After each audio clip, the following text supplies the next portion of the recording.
Hello everyone and welcome back to the Hearthstone Global Games. We have extra music going on as I intro just for the thematic experience. We are going on to our final match of day one. Week 2 is going to be Bulgaria versus Switzerland. Looking forward to this one to round out the day. We had two quite slow matches in terms of pace in the opening of the day. And then 2 3-0s. Yeah. Kind of crazy. Yeah, apologies for the quick break. We don't want to take breaks. We want to stay around and just cast endless Hearthstone for you in the new meta. But unfortunately, my body needs some fuel. I had to stop and grab something to eat very, very quickly. But we are right back with you. And there's a fantastic final game now between Bulgaria and Switzerland set up for us to end the day. Yeah, for Bulgaria, again, these are two teams that we just have much lesser known players, but some of the stick-out ones here. Best Ude EU is one that is quite well known, some quite high, legend finishes. Yep. Some performances, some tournaments as well. I believe he was at DreamHack as well. I'm not sure if it was the last one, maybe the one before. We'll find out. But yeah, and then Silent Storm, just because of which Silent Storm is it? There's like 5 at least. But yeah, those players look pretty good. But I'm looking forward to getting to this match and see what else we get to see here. We've seen a bit more of a stronger theme in terms of regular decks. Oh, for sure, yeah. Right? Yeah, it's stabilized so much from what we saw last week, and here you see the lineups going against each other. But just, going back to the names here, so many of these names, especially the ones with more memorable battle tags like Best Ude EU, they're names that I know more often than not of just looking at the top 100 or top 200 rankings that get posted every month. Some of these names you just see time after time after time, and that's what makes them stick out in my mind. Switzerland, however, has the most efficient group of player names I've ever seen in my life. Yeah, they're just nice and short, ready to go. Yeah. Only one that is, well, there's two 4-letter names, 1 5 and 1 3. So, one just borrowed an extra letter there. It's still pretty even across the board if you divide them out. So yeah, just in case you were confused to all hell about that graphic that we just saw, the players submit a player order for their 4 players to go up against each other in that order that you see. They each have then 2 classes allocated to them, and then having seen the 2 classes of the opponent opposite them, so Best Udir and Ray, they will choose which of their 2 classes they want to play. First team to 3 games wins the series. Yeah, and if it goes to 2-2, then this player can actually return and play in the ace match, as we can see Silent Storm for Bulgaria and Ray for Switzerland, and that is used not playing a deck they played previously, but one of their new ones. And we see again. These are great shots. Honestly, some places are just gorgeous, and then you look at the UK.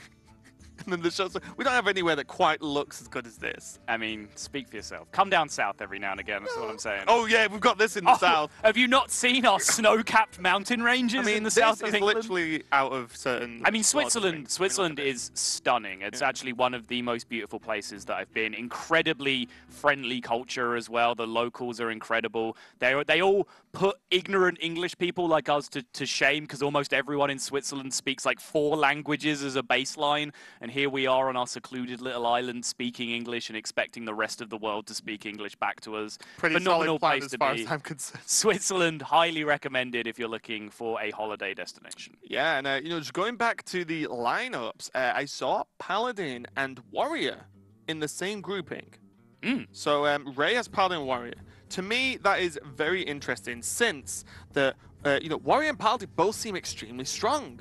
So I would want my players to have the option to play both of those classes and not just one of them. So very interesting group in there. We see the players just getting ready. Ray is rocking some nice tattoos. It was. Yeah, there are a number of ways that you can choose to break this up. As this format evolves, we'll see people push towards solving the optimal format for this. Hopefully not too quickly. I'm enjoying this. A solvable format is generally not a particularly good one, but they will start approaching towards more optimal lineups. And there's a number of ways you can look at it. You can specifically try and pair classes together that cover each other's weaknesses, so you always have a good option to pick no matter what you're presented with. Or you can just say, choose the 4 classes that I think are the most powerful in the metagame and just distribute those 1 per player to each of your 4, and just always pick those 4 unless there's a hard counter available from the other class that you end up with. That's just 2 of the many ways that you could come at this, but as you said, Warrior and Paladin going together definitely seems interesting, and I was going to suggest it probably means that the Warrior is Pirates, because having two slow, grindy control decks up that are both very powerful in the same lineup doesn't seem to make a lot of sense to me. No, same with me, and it's this looks interesting already. You know, Team Bulgaria here on the Rogue. Firefly, which is a huge nod to Quest Rogue, but doesn't have it in the opening hand. So this is, in fact, not Quest Rogue. And with the Glaco Crawler as well, I would hasten to guess that this is Aggro Rogue.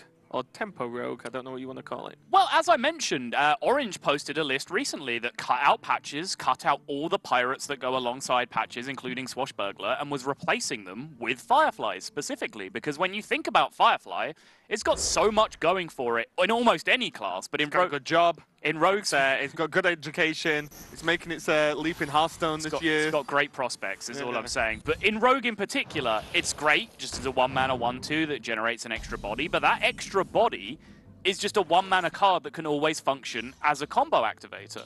Now that we see the Huckster, that is the nod to say this probably is just a more tempo-based Rogue deck.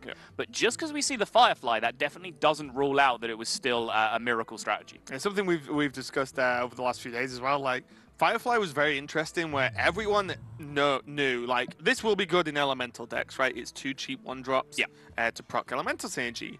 And then it was like, oh, this card's actually just good. You could probably put Firefly in any deck and it not perform too badly. Right. Like, it's that good. There's actually a really interesting snowball effect that happened where early on, people were playing Argent Squire as a 1-drop in some of the board-focused decks. You know, looking at Aggro Druid, Zoo, some of the early lists had Argent Squire in it as well. But then people realized that when you match up your Argent Squire against someone else's Firefly, you're gonna have a bad time. So all of these people went, okay, Argent Squire isn't that good as a 1-drop, what do I play instead? Well, you play Firefly. Yeah, so that's how we've ended up with this situation where kind of every deck has just ended up playing Firefly, because Firefly in itself is so efficient that it preys on a lot of the other formerly very resilient 1-drop minions. Yeah, and already look at the problems it's giving Ray here. It's like, oh, well, as my Pirate Warrior against Rogue, I equip weapon and pass. Yes. Seems like a weird start to me. Bulgaria now, you know, those guys are actually now going to rock an Argent Squire as well. So if we didn't know for sure, pretty confident this is Tempo/Aggro Rogue. Yeah, the Huckster sold me, but Argent Squire is pretty much the quintessential Aggro Rogue card, which, although I mentioned Firefly forcing Squire out of the meta more or less, when you have the card Cold Blood in your deck, Argent Squire becomes a lot more appealing as an option. And if you're playing Argent Squire in a Rogue deck, you probably want the Firefly as well. Yes. Okay, 2 Mortal Strikes. Wow. For Ray. So That's something we are definitely not used to seeing. In Pirate Warrior, even like newer forms Pirate Warrior, normally more minion based of a Zoo style. As we mentioned before, like Captain, South Sea Captain is actually one of the higher win rate cards in the deck, and that's good because of having minions on board. Right. So now this seems highly aggressive. Arcanite Reaper, double Mortal Strike, deckhand available. Yeah, and this has been the evolution of Pirate Warrior from kind of a gimmick deck that stole some wins off people to one of the most impressive decks over the last 6 months or so, is when it switched to be more board-focused and more minion-focused. When it was just equip weapons, go face, Wolf Rider, go face, Argent Horse Rider, go face. When that was the game plan and you just finished that off with double Mortal Strike, it was very hit or miss. But then as soon as we switched to just developing board presence with Pirates, using upgraded weapons for board control, and then snowballing that with South Sea Captains and Frothing Berserkers, that's when suddenly the deck became incredibly successful. So having now drawn this kind of hand that doesn't do that too well means he's now a long way behind, potentially, against this Tempo Rogue start from Bulgaria. Look at this trading going on here. This is no smoke, Pirate Warrior.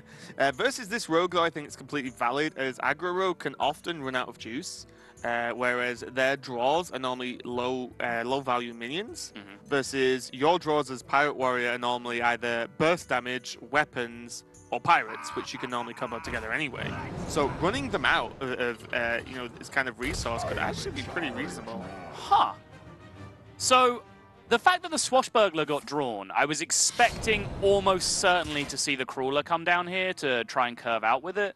That Cornered Sentry was interesting, but Bulgaria actually instead going for the even slower play with the Dagger, and this is about not just wanting to hit the first pirate that becomes available, they want to hit one of the important pirates. Yes. Yeah, they want to stop a Naga Corsair from hitting them in the face. They want to shut down South Sea Captain from getting a bunch of board presence. They want to make sure that Arcanite Reaper Bloodsail Corsair doesn't happen and the 7-3 just gets to smack you. And so they're just passing up just a little bit of early game tempo right now, just to make sure they have answers to some of the most threatening cards that Pirate Warrior runs. Yeah, I do love it. Crawler does just insta-kill a minion with Pirate as a tag. Doesn't matter how big it is, how small it is, it just kills it, gobbles it up.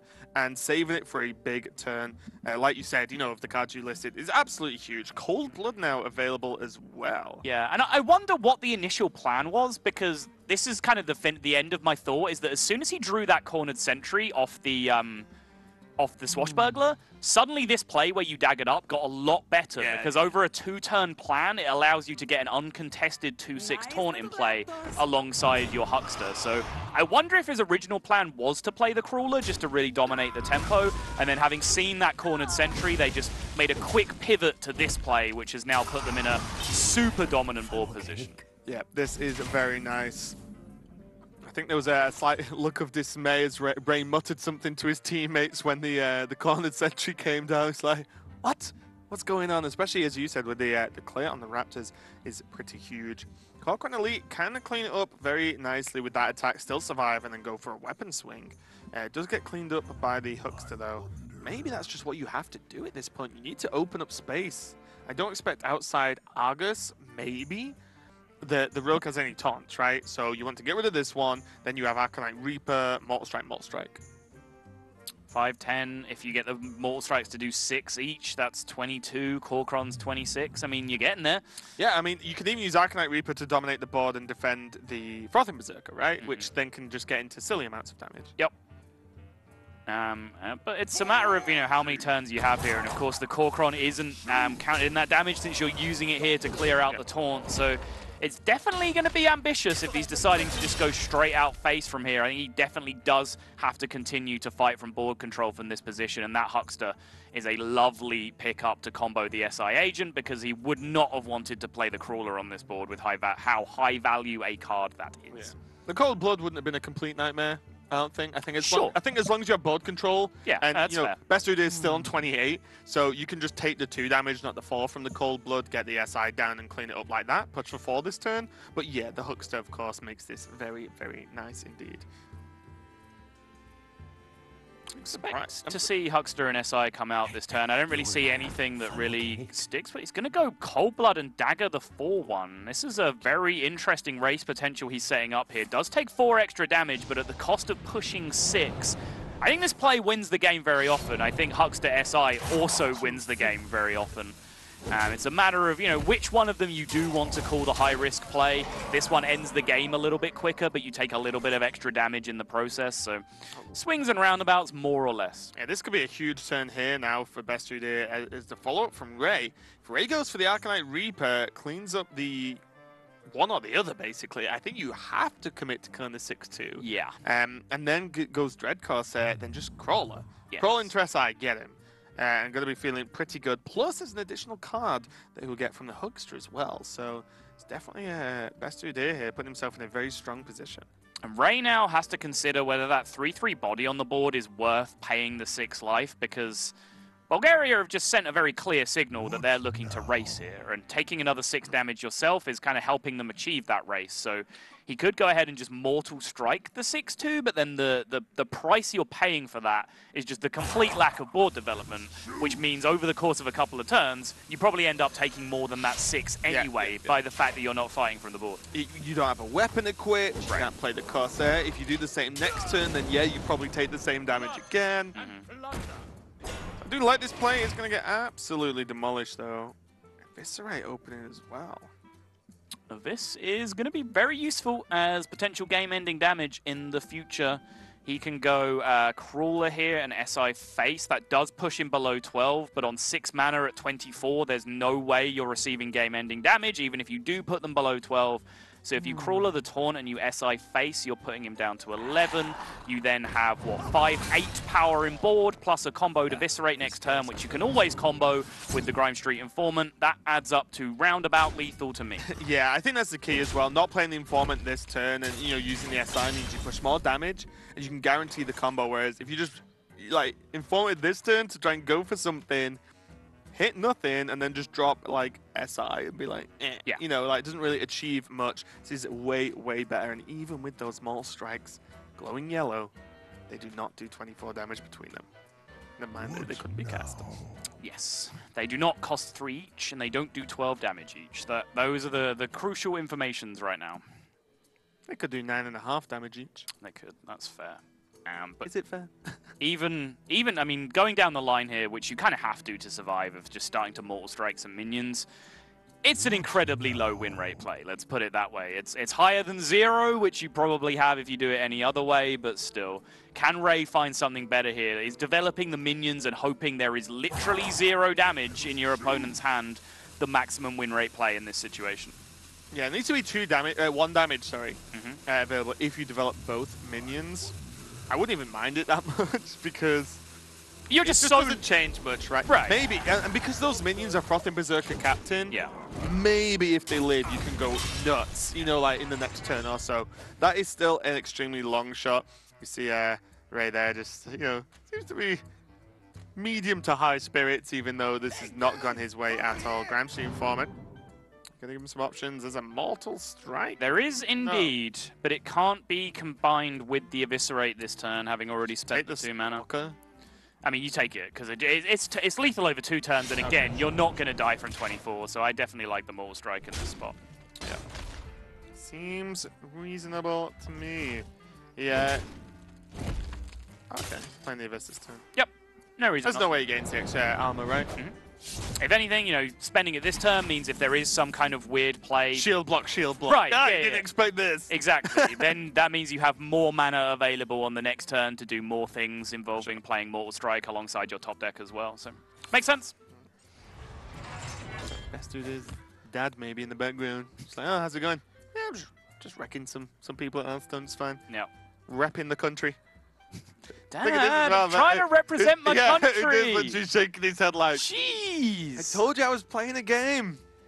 Sounds like pause it. Tea's ready. When I hang the sock on the door, it means don't come in, all right? Too far. All right. Too real. Yeah. I probably just told him to pause it and get his chores done. You cannot pause an online game. I remember those arguments. Just pause it. No! It doesn't work like that. Eventually. We are fast approaching the generation of parents that understand you cannot pause an online game. Yeah. Okay, well, Sleep with the Fishes is a good answer to the Gorkron Elite. Not like Best Udyr, you needed it. Mortal Strike is going to clean up this game. He's just thinking of how exactly he wants to aim this Mortal Strike.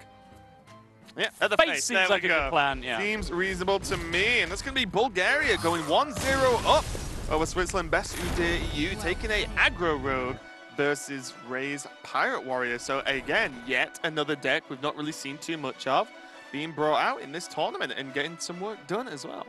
Yeah, absolutely. I think, you know, Pirate Warrior has almost flown under the radar. It seems bizarre to make that comment, but Taunt Warrior has become so powerful now that everyone is actually even mulliganing for Taunt Warrior. When you queue into a Taunt Warrior, a Warrior on ladder at High Legend or even like 5 to Legend kind of area, your default response is that it's Taunt Warrior and you mulligan appropriately. So the Pirate Warriors are kind of getting some free wins from bad mulligans.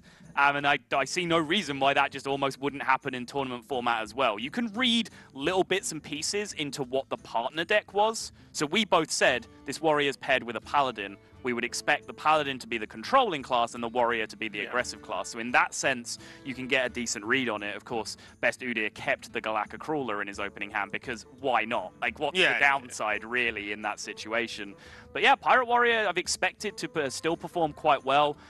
Tempo Rogue, very, very fringe archetype. There are two very powerful rogue decks that are in with a shout of being one of the best decks in the game. Neither of them are tempo rogue. I know there's one or two people who are very loyal to tempo rogue right now and think it's extremely strong, and it looks like we can count one more person in that as well, based on our experience right there. Yeah, but there's still a lot to play for now. It is the first team to 3, basically, to get the series. All the teams will be on voice comms playing together, of course. We saw a few moments of Ray, just a few shake of the heads, a few comments there, but we can see these players getting ready now. Is Golem Pichaga versus Pekka from Switzerland there. These players just getting ready for the game now. Looks like Golem's webcam quality is very similar to his teammates for the Bulgaria team there. So we'll see if his parents cross through the back of the camera as well.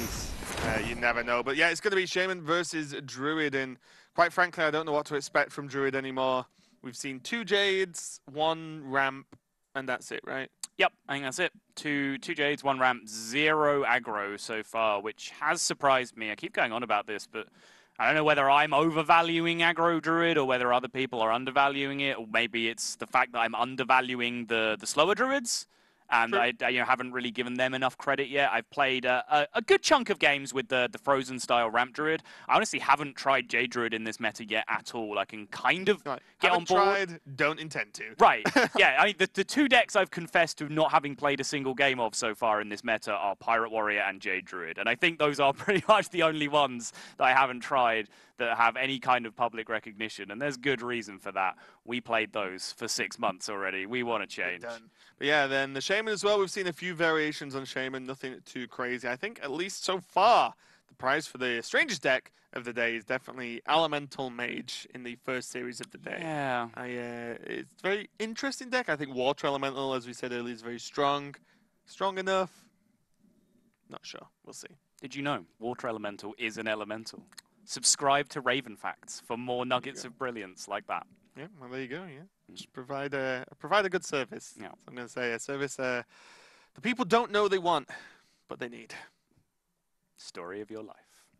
There you go. These players are just working out. It looks like they are going into the game, getting ready for this Shaman versus Druid matchup. Again, if it's a big taunt Druid, then we're going to see cards on lines of Hex. Very possible, but instead it's your favorite.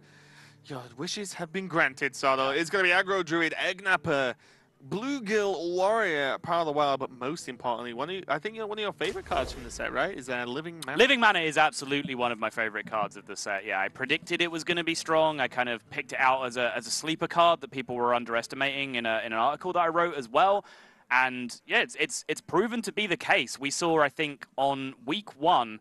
Like, obviously, Living Mana is fantastic when, you're ahead, you've got a couple of minions on board, and then all of a sudden you summon 5 2/2s to go alongside that. Of course, that's going to be great. What we saw from Kalento, though, was Living Mana win a game where it looked like it was completely hopeless. He looked like he had 0 outs. He'd lost the board completely with an aggro deck. Drew Living Mana, made 6 or 7 2/2s, whatever it was, and won the game. Well, that's just the power of the card. You can't... A lot of the time, you have to take a step back from cards to understand how strong they can be. Yeah. 1 card makes 7 minions. Correct. Yes. If I told you that without telling you the card, you'd be like, that sounds insane. Right. Right? And that's just how good it is. It's 1 card that makes 7 minions, and the minions aren't 1/1s, which is key as well. It makes 5 to 7 1-mana 2/2s. That's what it does. Yeah. It's Enchanted Raven 5 to 7 times in a single card. And everyone knows they want more Enchanted Ravens 5 or 7 times. Obviously, there's massive downsides, but I think the thing that people very quickly realized as well is that you can't ignore those 2/2s too often. You are kind of obligated to trade power off the board, because even if they've Living Mana'd and thrown away all of the mana they have available, they're going to have 1 mana the next turn, which is the right amount that you need to cast a card called Mark of the Lotus, which is going to end the game if they have that many 2/2s on the board. Yeah, I got upset the other day. I played Living Mana for the first time in a while. Well, it sounds in a while. Cards have not been out too long, but I've just not played a lot of Druid. Played Living Mana. It was turn 6 or 7. My priest opponent mass dispelled and then cleared. Yes. I was like, I'm starting the game from scratch. Right. They start the game on 8 mana with like 8 cards in hand. Yeah. Okay. There are significant downsides. Priest is pretty much the king. You know, Master Spell isn't being played too often, but even just Potion of Madness is a big, big hit because they get the ramp. You lose one of your mana crystals coming back, but most classes don't have a way to deal with it apart from just killing them and giving you the mana. The only benefit was I took solace in the fact that he actually put Master Spell on his deck, which means he's probably losing his next game on ladder. Right. But yeah, it was I think that means you're winning in the long run. Yeah, exactly. You may have won the battle, but I win the war. But moving on to this game, we have Firefly, Flame Elementals as well hitting the board. Just fantastic minions. We've talked about them a lot today. And at just good old-fashioned value. Whereas Bulgaria, their opening hand is okay, but it feels like there's a lot of synergy requirements going on.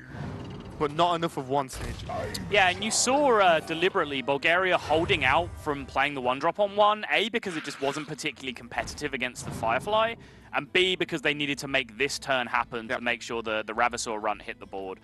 Really looking for something that sticks this run to the board, because they can have a Mark of Yasharaj follow-up next turn. Not the big plays, doesn't have the +3 health, doesn't have the untargetable, the stealth, which would have been the 2 dream options to really maximize the chances of getting that mark down. So Divine Shield feels as reasonable as it's going to get here. Divine Shield and +1/+1, pretty much the same thing, more or less. One's a little better against Lightning Storm. Sure. Yeah. All right, seems good. Still tough though, because there is just factually enough damage on board to proc the shield and kill the run, if so afraid of it. Maelstrom plus patches makes that even better. And you must be feeling fantastic if you're a P.E.K.K.A here at this point. You know you're against an aggressive druid. You can just clear quite easily at this point, and you still have double J Lightning for anything that comes down next turn. I would expect a double trade onto the 2/2 here. I think you're very much of the opinion as the Shaman player here that you're going to win the long game, so you just need to stop. Just clear the board. Yeah, you just need to stop the power turns from happening, and the power turns happen when you leave minions in play and when you particularly leave beasts in play. So I'd imagine we're going to see the triple trade come out here, and probably just another Flame Elemental following up. The interesting thing that we haven't really talked about from Switzerland Shaman here is that we have seen patches get drawn, which means this is most likely a more aggressive or at least pure mid-range version of Shaman as opposed to a elemental deck. Yeah, I think to be asking for the Corsairs to be played, are the Corsairs that break the weapons? Yeah. Yeah, I'm not making that up, right? For the Corsairs to be played in just an elemental deck is a big ask. There's not a lot of space in element Shaman, so I think you're right. This is probably aggressive. We've seen double Jade Lightning in hand as well. So, yeah, we'll see what comes out from the Team Switzerland here for the Shaman list. But so far, Bulgaria is kind of struggling to be able to keep something on the board. Even this Eggnapper gets fully cleared up by the board here, and as does the Murloc War Leader. So what do you even do? Hero power down the Voodoo? It's tough. Doesn't feel great, does it? But, I mean, nothing does. Any minion that you play is essentially just doing that same job as just trading for the 2/1. Eggnapper can do a little bit more than that because of the tokens, but still not a great feeling. And yeah, Argent Squire being drawn as well now, suggesting that this is a very early game focused, aggressive Shaman deck. And classically, before the nerfs, or before the set rotation, Aggro Shaman was kind of the king of the aggro mirrors. If it was Aggro Shaman versus a different aggro deck, it was probably Aggro Shaman favored, because they were able to just leverage board positions much better with cards like Flame Tongue. They had more value in the deck if it went to a big grind fest. Feral Spirit's absolutely backbreaking, as well as Stoneclaw Totem. So classically, as well as Maelstrom Portal, which I guess we didn't even mention just then. So classically, Shamans, aggressive Shamans, really, really effective in these kinds of matchups. Haven't played against too much aggro Shaman with the deck myself, but I can't see any reason why this would be too different in the new meta. No, me neither. This looks pretty good to me. I'll be interested to see if P.E.K.K.A actually clears this Eggnapper or just chooses to leave it up. It doesn't exactly trade well versus anything on the board. No, it's true. It does look like he has to clear the beats, right? You cannot trade and not clear the beats here. Well, leaving the 2/1/1s up is almost just worse than leaving the 3/1 up. Yeah, that's what I mean. Yeah. Okay, so we are going to see the trade. So P.E.K.K.A taking no chances here. Ooh. Second War Leader drawn does absolutely nothing. And with us being able to see with our godlike caster vision, with the double Jade Lightning in hand, anything Golem plays is dead and going to be a token generated.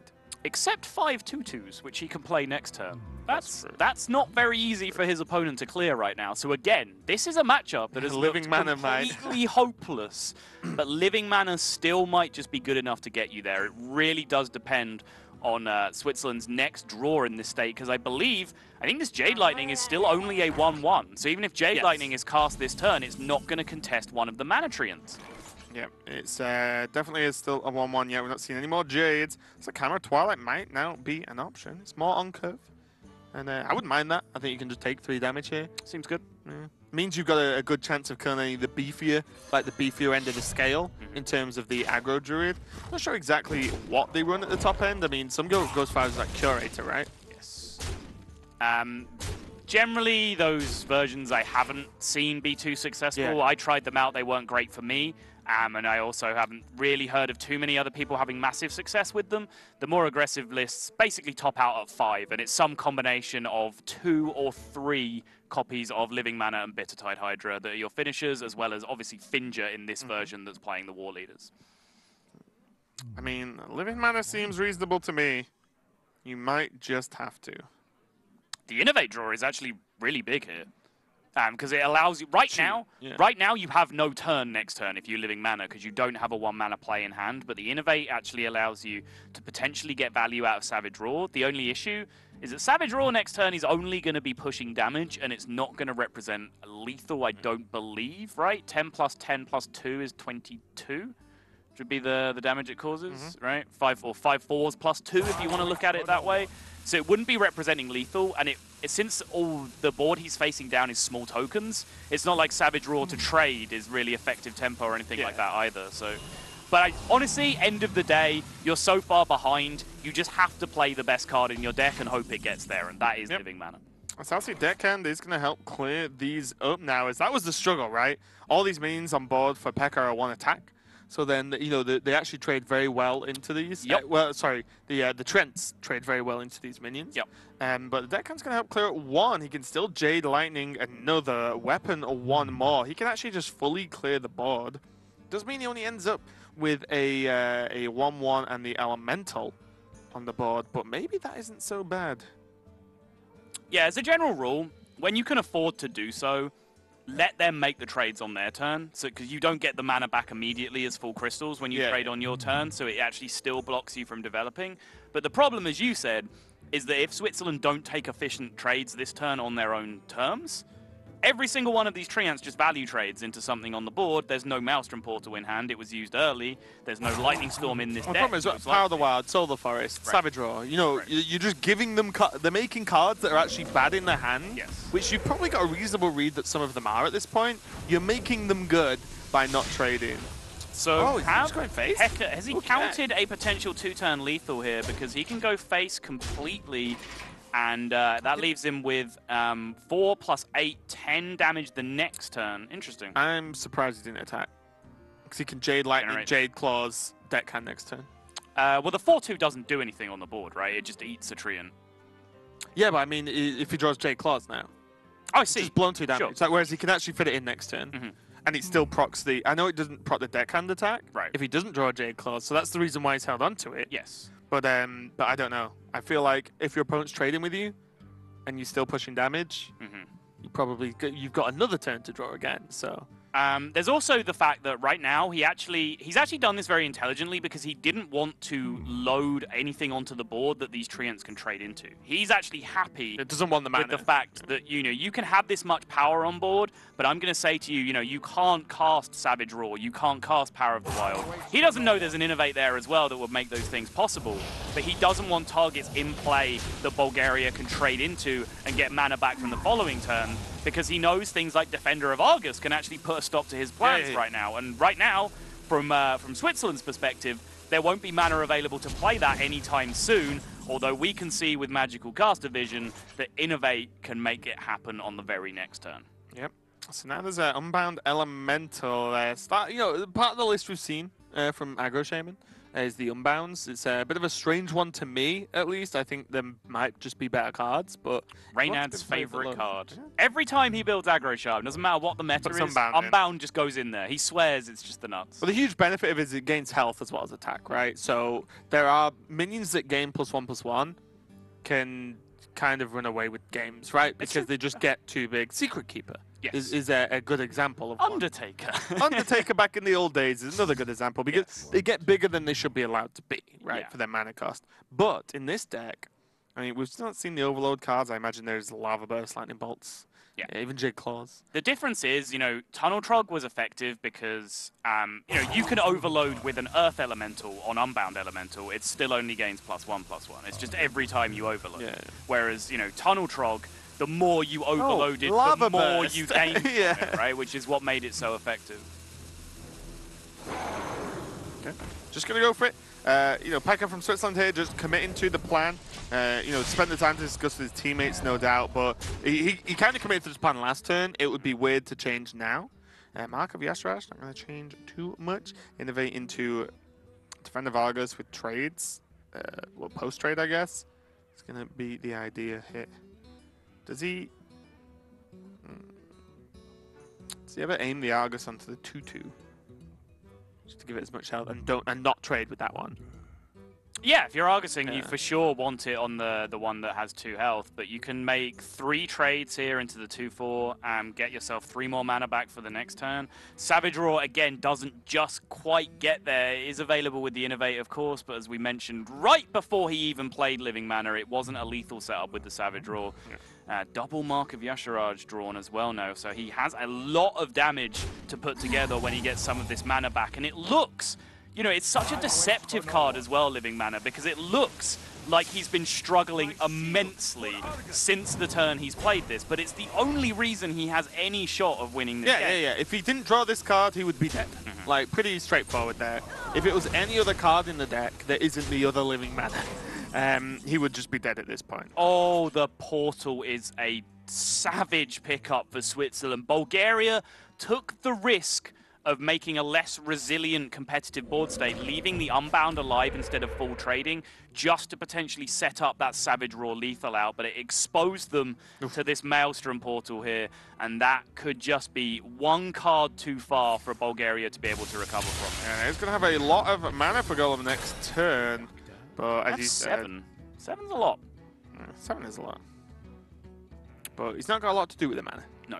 Savage Roar's dead. Well, sorry, Savage Roar been pretty dead up until, you know, potentially that next turn. But the Mark of Yasharaj have got nothing done. The second War Leader, nothing done.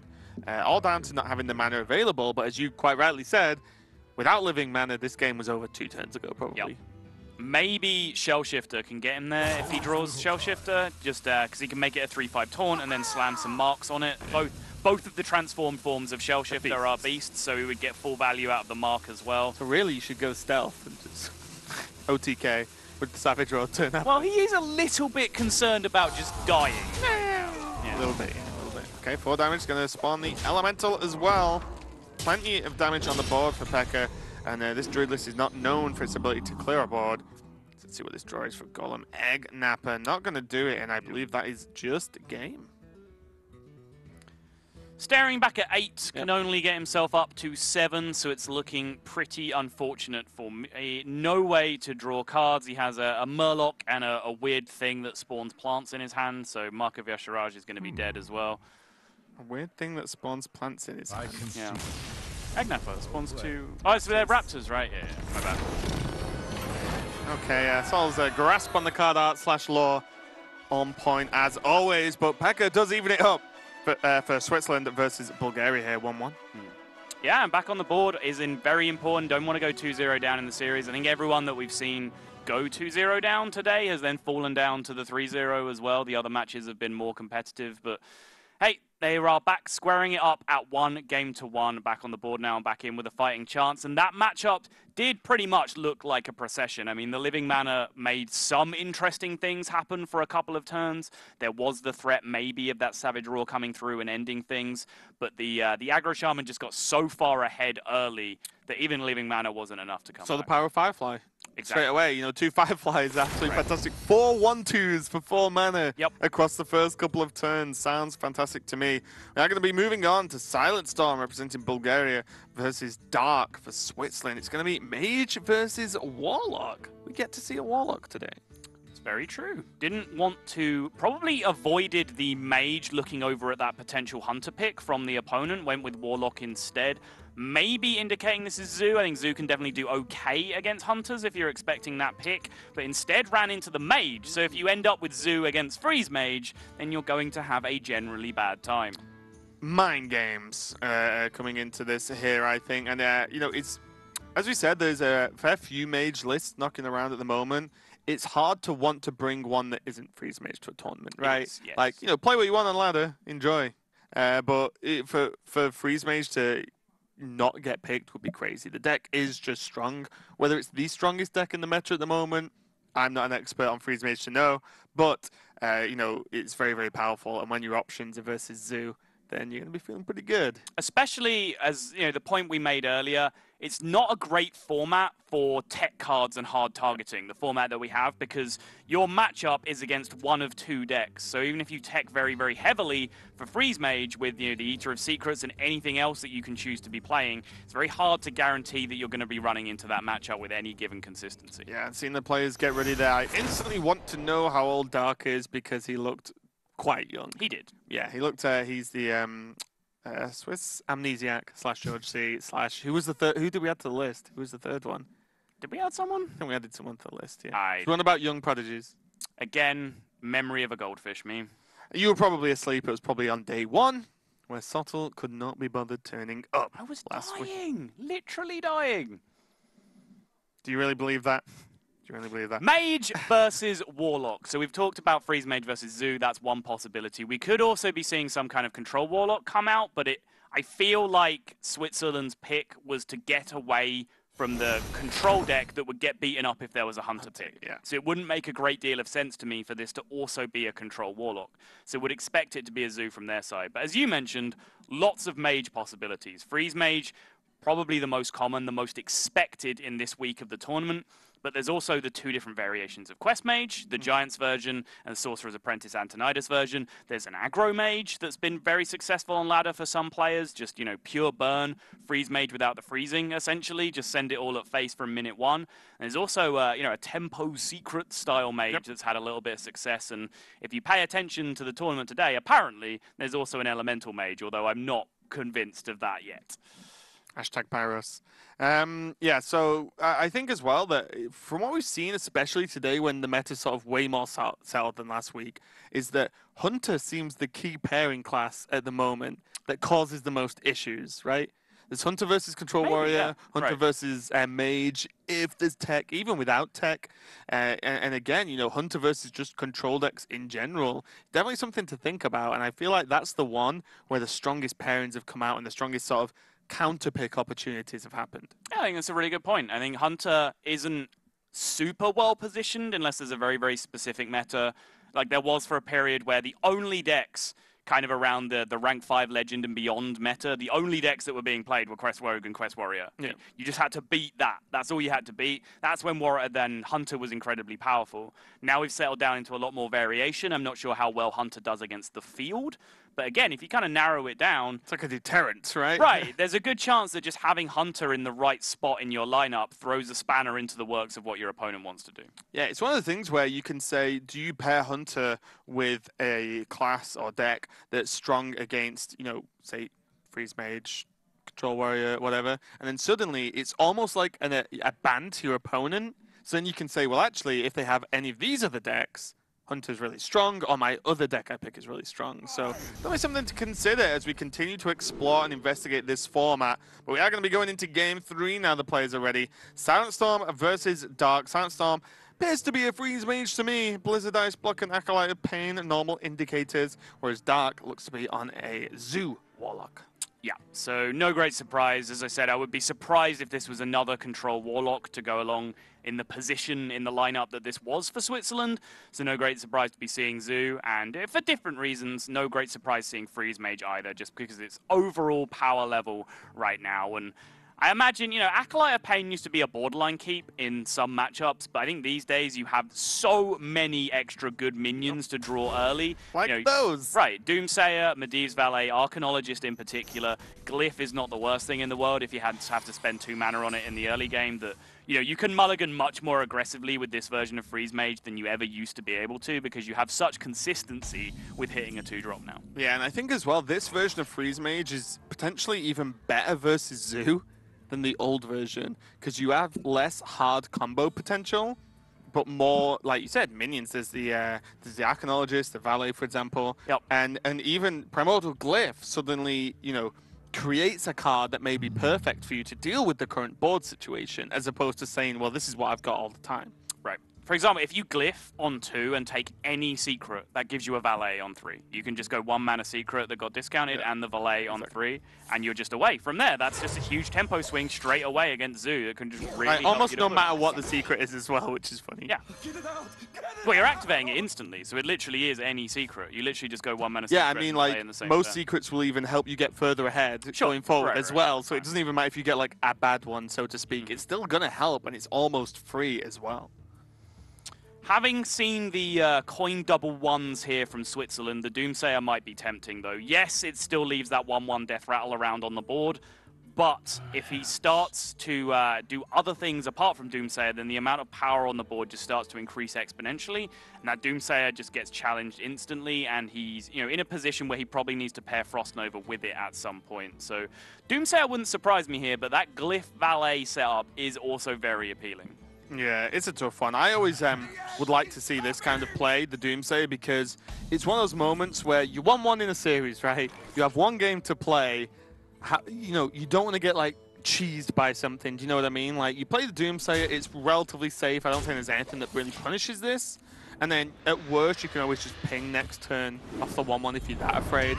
Or start to try and develop the Glyph, or even the Ice Barrier at this point. I would rather do that than kind of make a risky play, miss the secret, and then suddenly I'm like, oh no, they start to build up a board and fall behind. It's a dangerous line of thinking, though, to say, oh, you know, I only have to play 1 game, I'm going to play extra safe. You know, plays don't have inherent personalities of being safe. No. I mean, versus Zoo can run away with the board, right? Whereas you have the opportunity to easily lock down the board without doing anything fancy. So I would always go for that kind of play instead of getting, like, cheesed out. And there is a mindset where, because the players, this is their game. Silent Storm is playing 1 game today, I think, unless it's the ace match. But, you know, 1 game to get a 1 point on the board for your team. Yeah. So I think that level of pressure will actually get to people. I think it will, yeah, but I think it's something to be avoided. Yeah, I'm not saying it's correct. Yeah, I'm not saying it's correct. If you're getting into a mindset of saying, oh god, I'm going to play safe here because I don't want to lose my 1 game, that's probably just leading you down an alley of making the wrong play. So you need to get that kind of thinking out of your mind and just make what is the statistically best play. And I think Doomsayer was correct there because it was just statistically the best play. Okay, so we're going to see Glyph. The option is another Glyph, Polymorph Potion, or Shatter. Glyph him. Glyph him again. Yeah, rebuy. He's got to the point now where he can bury a Valet in the same turn anyway, so the secret just doesn't really have any appeal at this point. There we go. 4 mana Blizzard is looking a little bit more appealing. He could take the Frostbolt right now to deny the Direwolf, but the Direwolf is his guaranteed Valet target next turn. Even if it gets Defender of August, it's still clean. Yeah, could have gone for the 8 mana Pyroblast, but that would just be silly.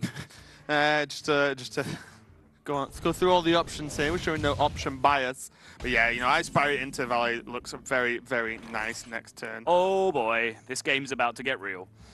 My shield for Argus. Okay, next turn's going to be ridiculous. Yes. Okay. There are various levels of ridiculous that next turn could be, depending on exactly what happens with It's going to hit both golems.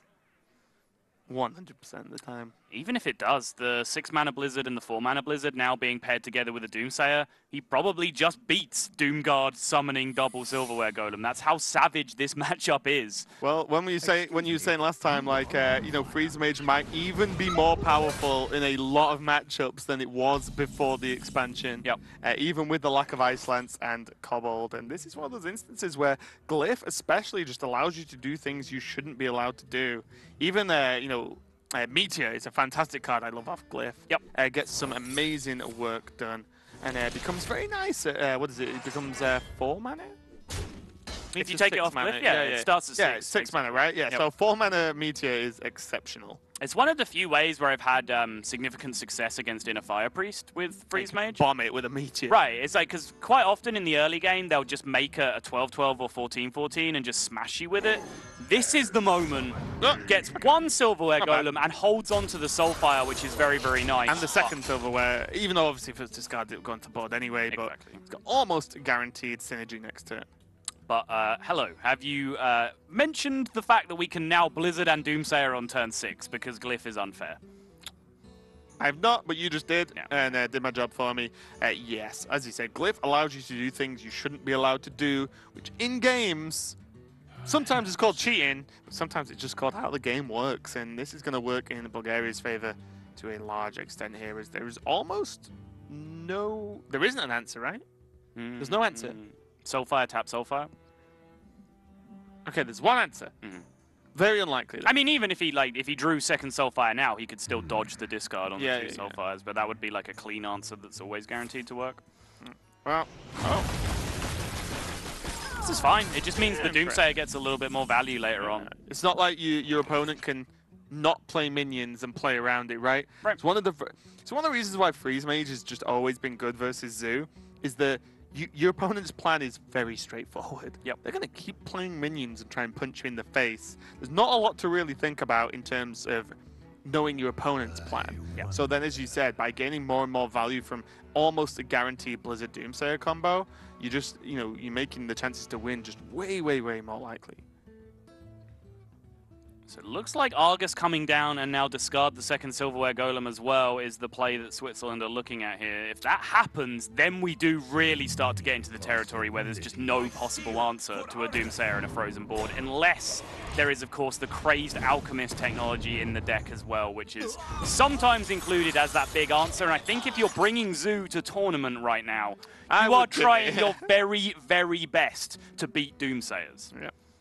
Yeah, and also the benefit of Alchemist is it's not completely linear in that fact. It's like, you can change a Doomguard's attack round. You know, you can actually get a lot of work done with it. It's not completely there only for a Doomsayer as well. But we are going to see the Primordial Glyph Blizzard combined with the Doomsayer here. And let's see what's Team Switzerland. Oh, we did get the Soulfire as well.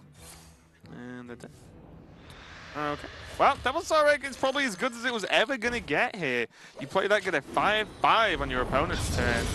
And now, you know, that's kind of saving grace here for Dark. He's by no means out of the, you know, out of trouble here. But that was as good as it was ever going to get, I think. Yeah. Still, fireballing that is perfectly fine. There's limited burst in this deck now. Tempo Antonidas, go. I mean, that's also not ridiculous. I'm definitely not against that play. I know you're suggesting it as a joke, but it's actually just kind of fine. I mean, it works out fine, go with right? That. But yeah, although there's limited resources in the deck now in terms of burn, you don't need anywhere near all of it against Zoo. Nope. They do half your work for you just by making sure that they have enough resources to keep pressuring you. And then just, you know, one Pyroblast and one Fireball once you're protected by Ice Block is probably going to be good enough to get the job. And there's still just a lot of minions left in the deck. We can see Acolyte, Loot Hoarder, there's another Loot Hoarder, another Acolyte, I think.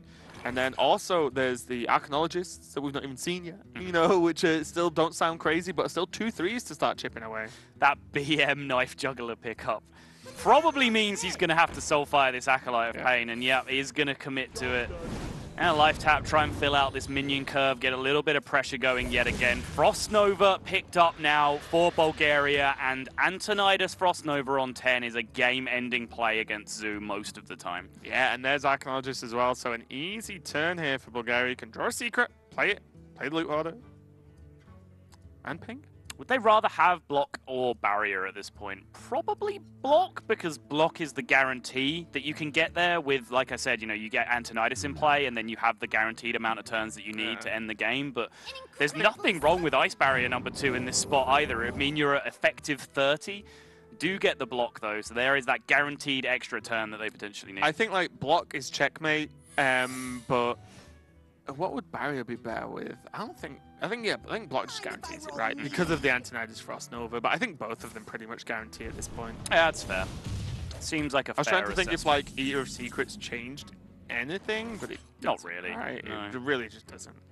I think this game you have a very good chance of beating Eater of Secrets, even if, you know, if this one card, the Pterodax in Dark's hand, was an Eater of Secrets this game, I think Silent Storm, if he chooses to play around it, could still comfortably win this game, beating an Eater of Secrets. That's Frost Nova, right? Yeah, like, right. you don't care about your secrets if they can't attack you. Yeah.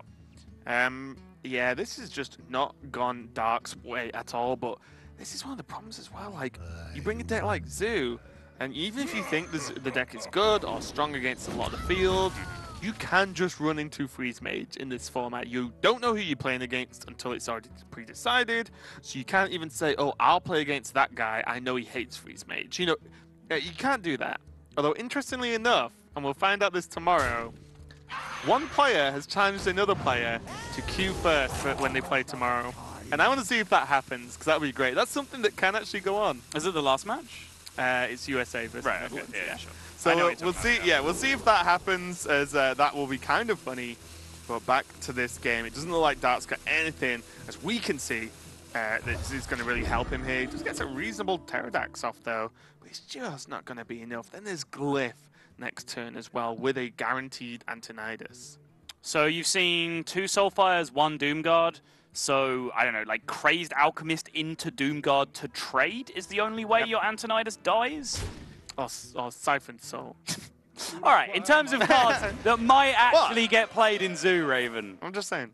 Maybe. But yeah, Tony Frost Nova will end the game here. That 1 Fireball will very quickly turn into 2. Combining that with the Ice Block and the guaranteed free turn that is in play from that Ice Block means that this is just going to be GG. So he can tap first and have a chance at the Alchemist. Not that it's really going to help. I think he does tap. Interesting. Whoa. You do tap first to give you more chances, right? Oh! Right, because if you tap first and you draw the Alchemist, you play the Alchemist first, then you play the Doom If you don't card. draw it, you get an additional draw. Discard the card. Yeah, so a bit of a slip up there from Dark from Switzerland, but like a god, he read our minds and got the trades anyway. I don't think it matters as Fireball this turn. It's denied auto. There is a phrase that I use a lot. Oh, no, it hasn't. He's had to tap himself down to 60. Yeah, that's what I was going to say. Fireball, doesn't change anything. This turn or next turn into Pyro is not going to be enough. Kind of funny, though, that actually happened. We were like, yeah, you know, you probably play Crazed Alchemist if you're in this tournament. Oh, we did.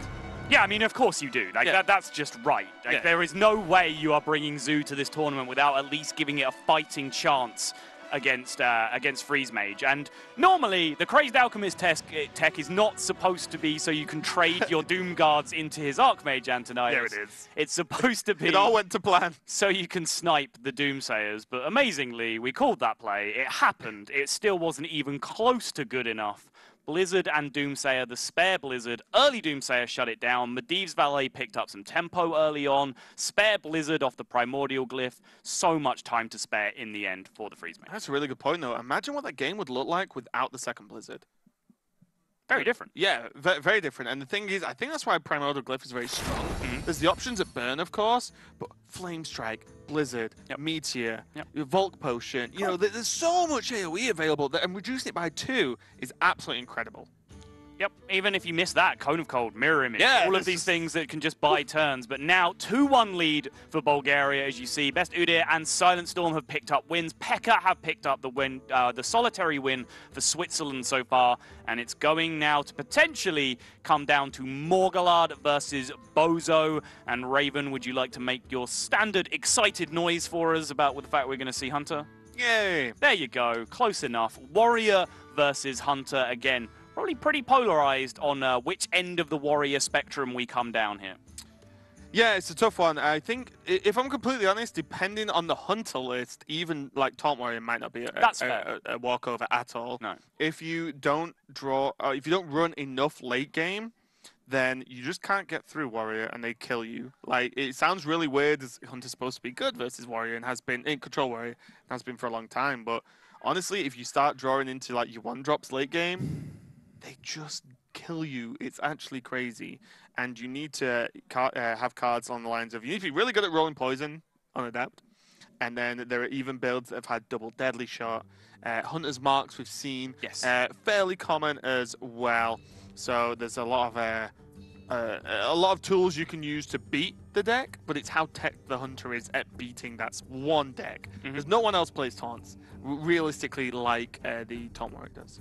Yeah, I mean, there's Stonehill Defender in basically every deck. Apart from that, not a lot. Yeah, exactly. Yeah, and you can beat Stonehill plus 1 taunt, right? Yeah, like exactly. normally. But yeah, I agree. But Pirate Warrior wise, again, I haven't had too much experience. So I've had 0 experience of actually playing Pirate Warrior in the new meta. But I've played a good chunk of Hunter against Pirate Warrior. I feel like the matchup is fine from the Hunter perspective. If you're going first and you hit a 1-drop, I think you're in pretty good shape almost all of the time. Going second can be a bit more difficult just in terms of getting yourself on the board. But you have so many swings available to you. It's one of the few matchups where it feels like Hunter can actually make some swing turns happen these days. Oh, really? Okay, I think the opposite. Really? Well, the problem is, like, how do you kill Frothing Berserker? Like, with difficulty. Yeah, I say, you know, I think the complete opposite. I completely get where you're coming from, but all I worry about is when you don't go first, or you miss a 1-drop, they play N'Zoth's first mate. Everything you do falls behind then. And then they drop Frothing, you're like, well, Kill Command doesn't get it without a beast already on board, which is very slim because they'll kill all the beasts. Sure. Kill Command doesn't do it. Like, you need a very specific answer, and that's to be ahead. But none of that matters. Yeah, I was going to elaborate on that discussion, but now we're finally seeing what the decks are, and it is going to be the Taunt Warrior up against the Hunter. That Galaka Crawler is going to be a whiff. It is a River Crocolisk. It's a 2-mana 2/3 beast. That's just fine. I'm sure Bozo will keep it here because the upside of keeping it against a Pirate Warrior versus the downside of keeping it against a Taunt Warrior is so skewed in your favor that it's just almost always a keep. Versus Taunt, it's still just a beast to have on the board, right? Exactly. It can be hit with Adapt from Razormaw. It can be Houndmastered if it lives, if there's no early answers from Warrior. It's actually just a reasonable card, which is why you see it especially played in Hunter as just a reasonable 2-drop. Everything else got thrown away to open up a 1-2-3 curve for Bozo here. And step number 1, test number 1 from Morgallard past. He mulligans away the quest against Hunter. I don't think we've seen this happen yet in this tournament. Yeah, I don't think here, no. In terms of, you know, any quest deck mulliganing away the quest deliberately, but, you know, this is not a matter of finishing your quest and getting that hero power available to you. A, the game just isn't about that. B, the hero power just isn't that effective against probably the best Death Rattle class in the game in terms of Hunter. So you just send it away because you need maximum chances to draw Fiery War Axe, to draw Ravaging Ghoul, to draw Sleep with the Fishes, all these early answers that you need to stop the board snowballing. If you keep the quest, that's one less card that you can have to be one of those. Yeah, and this can be difficult. There is high main, you know, there's a reasonable curve, but there is War Axe in hand and 2 shield blocks. And one of the problems here is that genuinely, if your opponent controls the board, because this is what's really weird as well, as opposed to old Control Warrior that was just removal, right? You could be like, okay, well, he won't have removal for this and get something to stick. This is kind of removal with minions, right? So if their minions actually survive and you can't take them down every single turn, you can actually fall behind very easily. High main's a big one to get some power plays through in terms of the taunts. Hyena can actually be really hard to get off unless you have a Tundra Rhino. And yeah, I don't know. A lot of the taunts actually just trade with these minions pretty well. So you need to get ahead really quick and stay ahead. This is a rough 50-50 position for Bozo there. One of his plays was stronger against War Axe, i.e. play Galaka Crawler to test for the War Axe because it's a less significant minion to get up. If he plays Galaka Crawler and his opponent goes Coin Ravaging Ghoul, that's probably the end of the game. So he's gone for the play that protects himself against Ravaging Ghoul because that Scavenging Hyena would get buffed significantly by that play being made, but it does mean he walks straight into the more conventional play, which is just Fiery War Axe, kill one of the scariest dudes in your entire deck. I actually think Razormaw, although an amazing card, like full start, is so important in this matchup. Yes, like, I agree. If that was a Razormaw, suddenly we're talking business. You could have given the minion health plus attack, and suddenly it's like, oh, do I Whirlwind? Do I Whirlwind coin axe? Like, that's a lot of development onto the board. Whereas this is already looking scary in the fact that if this animal comp is dealt with, you're looking dry for a few turns. And it is. Any option gets dealt with because he drew Whirlwind on the last turn, which means even the 4 health guys just get slapped down. That is the best option, at least. Huffer would have potentially done 8, but that's going to do 4, which is significantly better than Leok. Yes, I was going to say, that's like the neutral one, right? Yeah. Whereas Huffer would have been the best just because you guarantee 4. He could Whirlwind execute. It's true. If he really wanted also, actually, to give Leok his props, he would have pushed an extra 2 this turn. That's true. Yeah. That's true. So that's actually the 2 that you missed from it having 2 less power. So actually all 3 of them were fairly even in that position. They're just all a relatively mediocre play based on the situation and the hand that we can see from Morgulad. Yeah. I think the Huffer was just the best because 1, it's Huffer, and 2, you guarantee 4. Yeah, sure. As opposed to anything else. Because like I said, Whirlwind Execute is a play. Execute not as strong in against Hunter because of all the death rattles. Even Execute in a high main, where you're like, great, but now there's the 2/2s to deal with, you know. So having some sort of heavy like tempo play like this in terms of Whirlwind Execute, you save your weapon for next turn, the 4-drop, which is often the Wolf. Is he gonna go for it? Yeah, I actually like this. I actually like this. Yeah. Because you can, like I said, if you just lock Hunter out from a quick start, your taunts are just too big to deal with effectively unless they're running like double Hunter's Mark and can stick minion to deal with them. Yeah, just going back to the discussion earlier, if he was going to use the Execute that turn, that makes Misha actually the worst one. It was the only one that didn't push any damage. Maybe that's the reason to use it as well. It's true. You blow out, you make the Animal Companion worse. You kind of punish them for it. Duskboar, what a draw after a Whirlwind is played. 2 mana. Let's go. Let's get him. Slightly worse Huffer. And by slightly, I mean way. It's kind of awkward as well. Nothing that fits together. Yeah. There's the safest option. And also kind of negates the War Axe to a weird extent. Yeah, he could have done with just like a nice juicy Rat Pack off the Macaw that turn. Just something to fill out his curve more nicely. Or a 1-drop that he could have played alongside Crawler and curved out that way. But the 2-drop just made life a little bit awkward, and now there's an issue where, you know, his board state is fine in terms of resiliency, but it's just not scary. It's not putting a clock. Exactly. This is what I was talking about earlier, where if there's any form of early defense and you don't snowball straight away, you can do this, and this just looks horrible for Switzerland and for the Hunter here, because again, next turn, like, let's see what he draws. Houndmaster, not bad at all. It's a big deal. But it doesn't get through the taunt. No. So it's like, and then guess what? They play another taunt on 5, and then you just slowly edge behind and cannot keep up. I want Duskboar Golaka. Get in, Crab Pig combo. The Duskboar would have been able to trade through with the Houndmaster, but I think if Duskboar was played, Duskboar probably would have been War Axed. Obviously, he is valuing that second charge of his War Axe quite highly. He's being very choosy with what targets he wants to use it on, but I don't think he can leave a 4-1 lying around on the board for too long. And even with this, imagine there was a kill command, right? The general follow-up is either a cheap minion or a hero power. Kill command onto the 2/6, you trade 1 in. But he's still like, yeah, well, there goes a kill command. Sick. I'm going to play my 5-drop taunt now. You know, it gets really, really difficult, actually. I think the power of Hunter at the average Hunter versus Taunt Warrior is actually quite exaggerated. I agree. I completely agree. Yeah, I completely agree. It is not just a win. It really isn't. Not when you're not playing cards like Call the Wild, right? Which what used to be a power card. Yeah. Because you could get to it.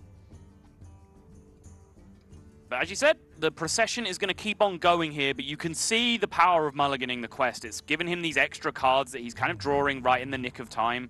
The Whirlwind draw, the Execute that he was able to mulligan into, the Fiery War Axe that he was able to get at the very last moment in the opening mulligan. All of those cards have been massively important this game.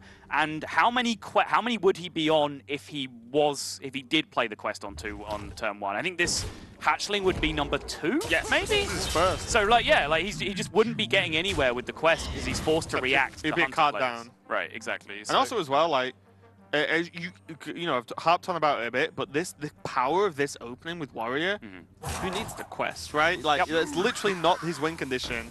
Later on, it's this. It's like the taunts are so high health and high enough attack that you just stay ahead. Like, hi, man, well, awesome. But now I clear both minions, and you can actually clear them in a way that both taunts survive. Sorry, one of the taunts survives, and then clear off the Houndmaster. Well, then, hi, man. Yeah, okay, it trades well. But now there's another taunt to trade into. You just stay that one step ahead, and it gets really difficult until a Dirty Rat Brawl turn clears the board, and then Hunt is out of cards. GG. All right, I don't actually think we need to say anything else for the rest of this game. Think you pretty much nailed it. Yeah. That's not, of course, the Hunter can make things happen here. It's probably going to need another high main. It might need another Houndmaster. It's going to need there potentially to be, you know, Hydras or at least Stranglethorn Tigers or something of that size also in the deck and be drawn. It is important to consider what the other big guys are. High mains are always there. Yeah. There needs to be something else every single time. What if he does just, like, rip Call of the Wild on 9? What would your reaction be? I would love it. I'd just be like, get him! Get him. Huffer, buffer, and tougher. I've missed you on the board at the same time. I do like that. That is one of my favorite things that you've ever said. Thank you. I think I stole it off someone, but whatever. Oh, you could have got away with that for so long. I'm an honest guy. I'm not you. What? Okay, so Tundra Rhino is a card that can make... Actual defamation of character now. Jeez. You love it. Something you would do. I'm just taking inspiration. Just keep digging the hole. You expect a letter from my lawyers, right? Oh my god, sick combo! Tundra Rhino and Duskboar. This is what he's playing towards the whole time. I just didn't go for it. This actually is more sensible because you clear the board. Yeah, you clear the board while maintaining a 3-2 as opposed to just throwing a 4-1 into the ether for no reason. Would be funny though. It would be amusing. So now a execute would be nice for Morgulad. Ali Armorsmith seems fairly reasonable as well. That does leave the Tundra Rhino hanging around, though, which is going to be a big issue. But can he afford to brawl in this spot? Of course he has the Dirty Rat as well, so I guess he can. Yeah. I guess a better question is, can he afford not to brawl, given that he has no other answer to the Tundra Rhino? Yeah, I was thinking even a shield block, because he could have coined into brawl. Worse, you know, like shield block one more draw, see what happens, and then coin into brawl. Yeah, but he's just going to go for it. High main goes, which is big. Hello! Oh my god. No, even with a VM. Okay, Bulgaria, you've made your bed here. So all the other teams they're going to play against now are going to aggressively emote. I would. Crackling Razormaw, though, very, very powerful. Poisonous is going to clear up the Dirty Rat, which is actually as good as it was going to get at this point. Duskboar can't be developed, but still, this is the point, right? This is the exact moment where Bozo hits some trouble here. Yes. Does he even play the Duskboar? Is he holding it? Interesting. You have to play it, right? I think I'm aware, like, the reason he doesn't want to play it is that he is scared of Primordial Drake. Yeah. Right? If playing Stampede. If Primordial Drake is a card in your opponent's hand right now, you have lost this game 100% of the time, whether you play Duskboar or not. So just play it because it's better in every other world. Yeah, you have to play it or you won't win anyway. But this is the exact moment. If there is one clear now for Morgulad, he just wins. Can shield block now. How about a shield block into Ali Armorsmith? How's that for a turn? I mean, you just ghoul instead. Ah. Taking 4 damage off the board is big. It is, but I mean, Ali Armorsmith is almost odds on to kill 2 minions and pick up 4 health. He's just going to roll again. Wow. Why not? All right. This ball wasn't meant to be this high as a trooper. He's been through a lot.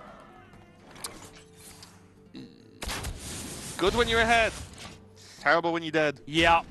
This is why when I was building my Hunter deck to try and beat Warrior, I didn't include any of the Hunter's Mark Deadly Shot stuff because, you know, as often as you draw them at the perfect time and just, you know, smash an Ali Armorsmith with them, there are times where you need to draw a minion and you don't draw a minion. I personally do like Deadly Shots because they're not indicative of you having a board to a certain extent. You don't lose minions for it. Sure. And say Taunt Warrior, they normally just drop 1 taunt per turn and you can deal with it. Right. That's oh, hang on a minute. Jewel McCoy, you could be the last hope.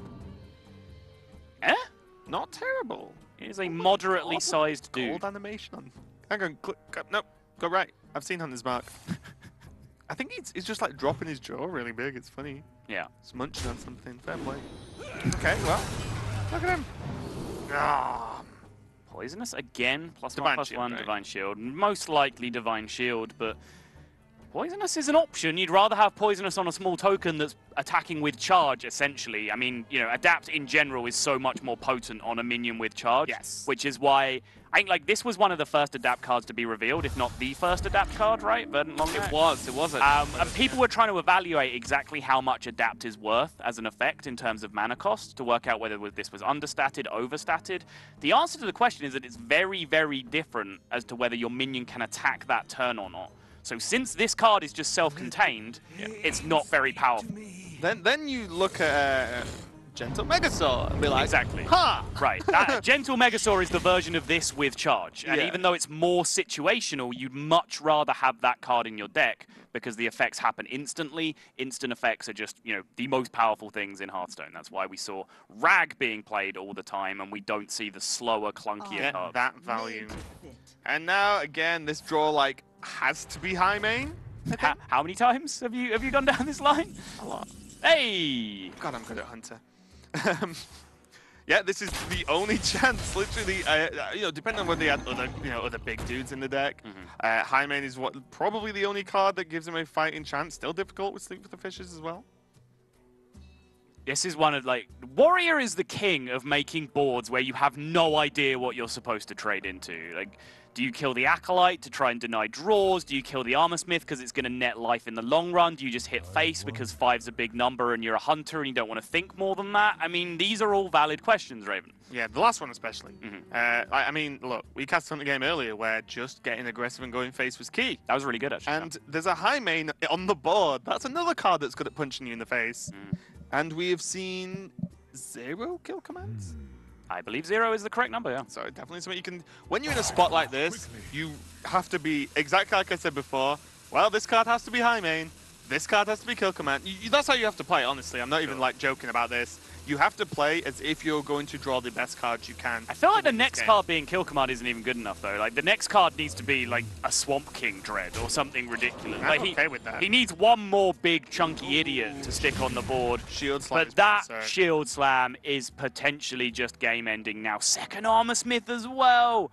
We are going to be wandering back to old Justicar Control Warrior levels of armor very soon. Yeah, this Shield Slam is gigantic. Because the double trade into Sleep just clears the board. Even if he wants to, he doesn't have to. Oh no, he can just Fiery War Axe trade, right? He can just Fiery War Axe trade. He can choose to do it the value way, or he can just use Sleep with the Fishes to take 0, do it this way instead. And there is 2 armor being net by the Armor Smith. There is complete board control. There are 0 beasts in play, 0 cards in hand from Hunter, 0 hope for Switzerland. This was a deck with Hunter's Mark in it. Still struggled. Honestly, it's very hard. It's going to sound harsh, but it's very hard when your opponent knows what they're doing. You know what I mean, though? I mean, the mulligan of the quest. Exactly. At the very start, when you queue into an average player, even at legend level on ladder, you see them keeping the quest some of the time. Some of them still do against Hunter, which is just silly. It's just wrong. Like, you throw away the quest every single time. Like, at what point would the quest have won Bulgaria this game? Has he even played enough taunts? I'm not even sure. In this, like, I think he might be on like 6 or 7 by now, somewhere around. Played 2 Ali Armor Smiths, 1 Bloodhoof, 1 Dirty Rat. Is there not more than that? Did not play both. I feel like he played 2. He played the Ornery Hatchling. Yes, the 6 he did, yeah. That's only 5. Right. Even if you played another Bloodhoof, that's only 6, right? Right. So as you can see, and as you said, yeah, like... exactly. It's just irrelevant. It doesn't ever win you a game that you weren't going to win anyway. There will be games where you feel like you've won because you got the quest off. If you had that much time, you were going to win that game anyway. Yeah, Hunter doesn't, as you can see, Hunter doesn't do late game. He's even going to pass this turn. I wouldn't blame him. He needs to live long enough to find an unleash in his second scavenging hyena, something, I don't know. Yeah, Stonehill Tar Lord game. That looks good, yeah. It just is. Let's pick the 111. Oh, what? He wants to go this turn, yeah. There's a certain bone in a Control Warrior's body that just forces them to gain as much armor as they possibly can under every circumstance. Seen 1 Hunter's Mark. You're pretty much immune to deadly shot.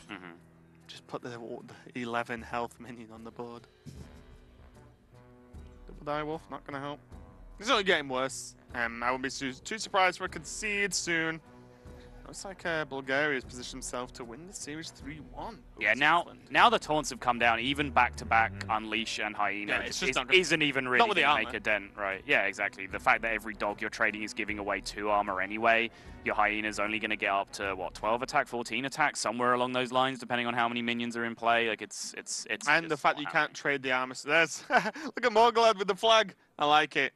Bit of a national prayer going in there. Flag as a cloak. I want a flag as a cloak. Just pick whoever flag's winning. Hey, the quest has shown up. Right on time. Just when we needed you most. And, play the quest. Ravaging Ghoul for BM. No? Alright, fine. So I'm gonna Ghoul.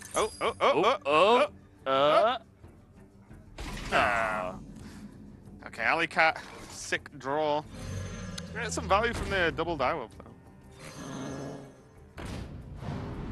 Sick value. It's positioning. Now he's like, okay, now what? I played my dudes. Step 1, yeah. Minions have been played. Yeah. Question mark, question mark, question mark, concede. Okay, so, yeah. Is there actually just lethal on board? It's 8, 1 off lethal. If you played the ghoul. Oh no, it would be fine, would have killed the ghoul, right? Yeah, he just would have replaced 3 power with 3 power. It wouldn't have made a difference. Ton of armor. Speaking of tons of armor, I mean, well played for holding the ghoul. You have to say that much. Yeah. It looks pretty solid right now. Oh my god. Ghoul him. I mean, he played the Stonehill first. More armor. Pathological need for more armor. Now we play Cornered Sentry! Okay, Morgalad, I like your style, friend. I like your style. Well, oh, he didn't let the armor go off. We wanted to sit here for another 10 minutes while all the animations happen. That is going to be Morgalad winning the final game needed for Bulgaria versus Switzerland. 3-1. He is happy. Flashing off the flag there. Looking fantastic. And that is going to be a good win for them. Puts them on the board versus Switzerland in a very convincing fashion, actually. All those games look pretty strong.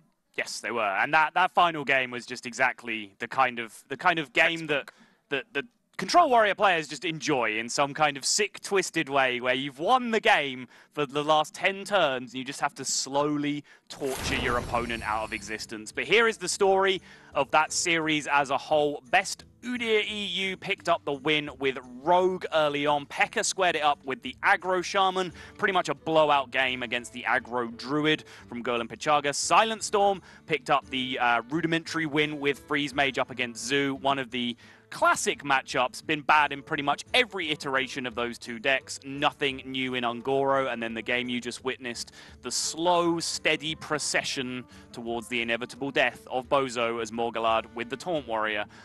I will call it Taunt Warrior in this case and not Quest Warrior, since he mulliganed away the quest.